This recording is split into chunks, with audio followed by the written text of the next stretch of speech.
ನಮಸ್ಕಾರ. ತೆಂಗು ಬೆಳೆಗಾರರಿಗೆ ಒಂದು ದೊಡ್ಡ ಸವಾಲಾಗಿ ಕಾಡೋದು ಸುಳಿಕೊಳೆ ರೋಗ ಅಲ್ವಾ?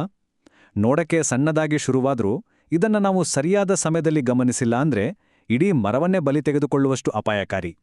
ಹಾಗಾಗಿ ಇವತ್ತಿನ ಈ ಸಂಚಿಕೆಯಲ್ಲಿ ಈ ರೋಗವನ್ನ ಆರಂಭದಲ್ಲೇ ಗುರುತಿಸೋದು ಹೇಗೆ, ಅದು ಬರದಂತೆ ತಡೆಯೋಕೆ ಏನ್ಮಾಡಬೇಕು, ಒಂದು ವೇಳೆ ಬಂದೇ ಬಿಟ್ರೆ ಅದಕ್ಕೆ ಪರಿಹಾರ ಏನು ಅನ್ನೋದನ್ನ ಸರಳವಾಗಿ ಹಂತ ಹಂತವಾಗಿ ತಿಳಿದುಕೊಳ್ಳೋಣ. ಸರಿ, ಇವತ್ತಿನ ನಮ್ಮ ಚರ್ಚೆಯನ್ನ ಈ 6 ಭಾಗಗಳಲ್ಲಿ ನೋಡೋಣ. ಮೊದಲು ರೋಗದ ಪರಿಚಯ, ಆಮೇಲೆ ಲಕ್ಷಣಗಳು, ಕಾರಣಗಳು, ತಡೆಗಟ್ಟುವ ಕ್ರಮ, ಚಿಕಿತ್ಸೆ ಮತ್ತು ಕೊನೆಯದಾಗಿ ಕೆಲವು ಪ್ರಮುಖ ಸಲಹೆಗಳು. ಮೊಟ್ಟಮೊದಲನೇದಾಗಿ ಸುಳಿಕೊಳೆ ರೋಗ ಅಂದ್ರೆ ಏನು? ಬನ್ನಿ, ತೆಂಗಿನ ಮರಗಳಿಗೆ ಎದುರಾಗಿರುವ ಈ ಅಪಾಯದ ಬಗ್ಗೆ ಮೊದಲು ಸರಿಯಾಗಿ ಅರ್ಥ ಮಾಡಿಕೊಳ್ಳೋಣ.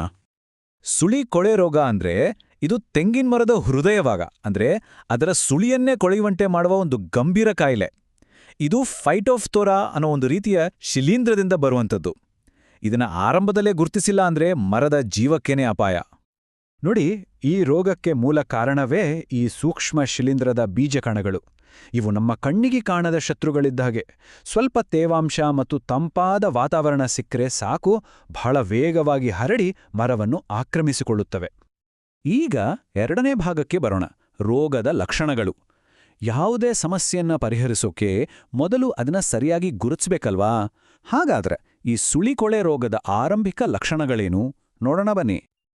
ಹಾಗಾದ್ರೆ ಒಂದು ಮರಕ್ಕೆ ಈ ರೋಗ ಬಂದಿದೆ ಅಂತ ಪತ್ತೆ ಹಚ್ಚೋದು ಹೇಗೆ? ಇದು ಪ್ರತಿಯೊಬ್ಬ ತೆಂಗು ಬೆಳೆಗಾರರನ್ನು ಕಾಡೋ ಪ್ರಶ್ನೆ. ಇದಕ್ಕೆ ಉತ್ತರ ಕಂಡುಕೊಳ್ಳಕ್ಕೆ ನಾವು ಕೆಲವು ನಿರ್ದಿಷ್ಟ ಲಕ್ಷಣಗಳನ್ನ ಗಮನಿಸಲೇಬೇಕು. ಈ ಲಕ್ಷಣಗಳನ್ನ ಚೆನ್ನಾಗಿ ಗಮನಿಸಿ.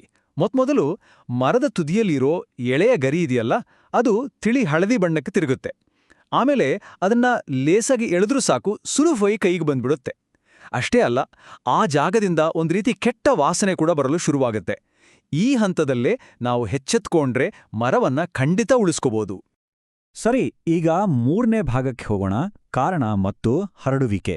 ರೋಗವನ್ನ ತಡಿಬೇಕೆಂದ್ರೆ ಅದು ಯಾಕೆ ಬರುತ್ತೆ ಮತ್ತು ಹೇಗೆ ಹರಡುತ್ತೆ ಅನ್ನೋ ತಿಳಿಯೋದು ತುಂಬಾನೇ ಮುಖ್ಯ. ಇಲ್ಲಿ ಗಮನಿಸಬೇಕಾದ ಅಂಶ ಏನು ಅಂದ್ರೆ, ಈ ರೋಗಕ್ಕೆ ಒಂದೇ ಕಾರಣ ಅಂತ ಇಲ್ಲ.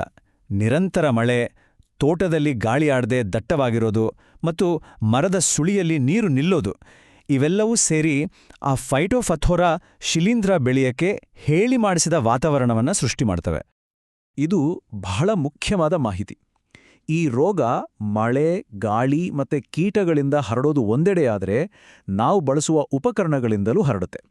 ಅಂದ್ರೆ ಒಂದು ರೋಗ ಬಂದಿರೋ ಮರಕ್ಕೆ ಬಳಸಿದ ಕತ್ತಿಯನ್ನೇ ಸ್ವಚ್ಛ ಮಾಡದೆ ಇನ್ನೊಂದು ಆರೋಗ್ಯಕರ ಮರಕ್ಕೆ ಬಳಸಿದ್ರೆ ನಾವೇ ರೋಗವನ್ನ ಹರಡದಾಗುತ್ತೆ. ಈಗ 4ನೇ ಭಾಗ, ತಡೆಗಟ್ಟುವಿಕೆ.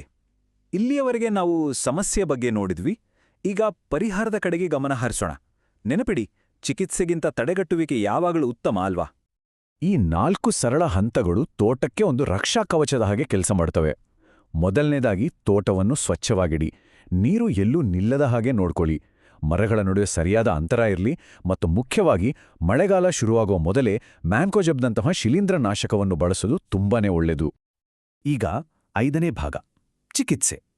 ಒಂದು ವೇಳೆ ರೋಗ ಈಗಾಗಲೇ ಬಂದಿದ್ರೆ ಏನ್ಮಾಡೋದು? ಗಾಬರಿ ಪಡೋದು ಬೇಡ. ಅದಕ್ಕೂ ಒಂದು ನಿರ್ದಿಷ್ಟವಾದ ಪರಿಹಾರ ಇದೆ. ಇದನ್ನ ಒಂದು ರೀತಿ ಸಣ್ಣ ಶಸ್ತ್ರಚಿಕಿತ್ಸೆ ಅಂತಾನೆ ಅನ್ಕೊಳ್ಬೋದು. ಮೊದಲ ಮತ್ತು ಅತಿ ಮುಖ್ಯವಾದ ಹೆಜ್ಜೆ ಅಂದ್ರೆ ಕೊಳೆತ ಭಾಗವನ್ನು ಸ್ವಲ್ಪವೂ ಉಳಿಸದ ಹಾಗೆ ಪೂರ್ತಿಯಾಗಿ ಕೆರೆದು ತೆಗೆಯೋದು. ಆಮೇಲೆ ಆ ಗಾಯಕ್ಕೆ ಬೋರ್ಡೋ ಪೇಸ್ಟ್ ಹಚ್ಚಿ ಅದರ ಮೇಲೆ ಮಳೆ ನೀರು ಬೀಳದ ಹಾಗೆ ರಕ್ಷಣೆ ನೀಡಬೇಕು. ಈ ಚಿತ್ರದಲ್ಲಿ ತೋರಿಸಿರೋ ಹಾಗೆ ಚಿಕಿತ್ಸೆಯ ಪ್ರತಿಯೊಂದು ಹಂತವೂ ತುಂಬಾನೇ ಮುಖ್ಯ. ಅದರಲ್ಲೂ ಕೊಳೆತ ಭಾಗವನ್ನ ತೆಗೆಯುವಾಗ ಆರೋಗ್ಯಕರ ಭಾಗ ಕಾಣುವವರೆಗೂ ಕೆರೆಯೋದು ಬಹಳ ಅವಶ್ಯಕ. ಇಲ್ಲಾಂದ್ರೆ ಸೋಂಕು ಮತ್ತೆ ವಾಪಸ್ ಬರೋ ಸಾಧ್ಯತೆ ಇರುತ್ತೆ. ಈಗ ನಮ್ಮ ಚರ್ಚೆಯ ಕೊನೆಯ ಭಾಗಕ್ಕೆ ಬಂದಿದ್ದೇವೆ, ಅಂತಿಮ ಮಾತು. ಇಷ್ಟೊತ್ತು ನಾವು ಚರ್ಚೆ ಮಾಡಿದ ಪ್ರಮುಖ ಅಂಶಗಳನ್ನ ಒಮ್ಮೆ ನೆನಪು ಮಾಡಿಕೊಳ್ಳೋಣ. ಹಾಗಾದ್ರೆ ನಾವು ನೆನ್ಪಿಡಬೇಕಾದ ಮುಖ್ಯವಾದ ಪಾಠ ಏನು? ಜಾಗರೂಕತೆ. ಭಯಪಡುವ ಅಗತ್ಯ ಇಲ್ಲ, ಆದರೆ ಸದಾ ಎಚ್ಚರವಾಗಿರಬೇಕು. ತೋಟವನ್ನ ಸ್ವಚ್ಛವಾಗಿಟ್ಟು ನಿಯಮಿತವಾಗಿ ಗಮನಿಸ್ತಾ ಇರಬೇಕು.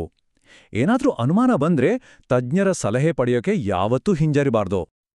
ಕೊನೆಯದಾಗಿ ಒಂದು ಮಾತು ನೆನ್ಪಿರ್ಲಿ, ತೋಟ ನಮ್ದು, ರಕ್ಷಣೆ ನಮ್ಮ ಹೊಣೆ. ಸರಿಯಾದ ಜ್ಞಾನ ಮತ್ತು ಸಕಾಲಿಕ ಕ್ರಮಗಳಿಂದ ನಮ್ಮ ತೆಂಗಿನ ಸಂಪತ್ತನ್ನ ನಾವೇ ಕಾಪಾಡಿಕೊಳ್ಬೋದು. ಧನ್ಯವಾದಗಳು.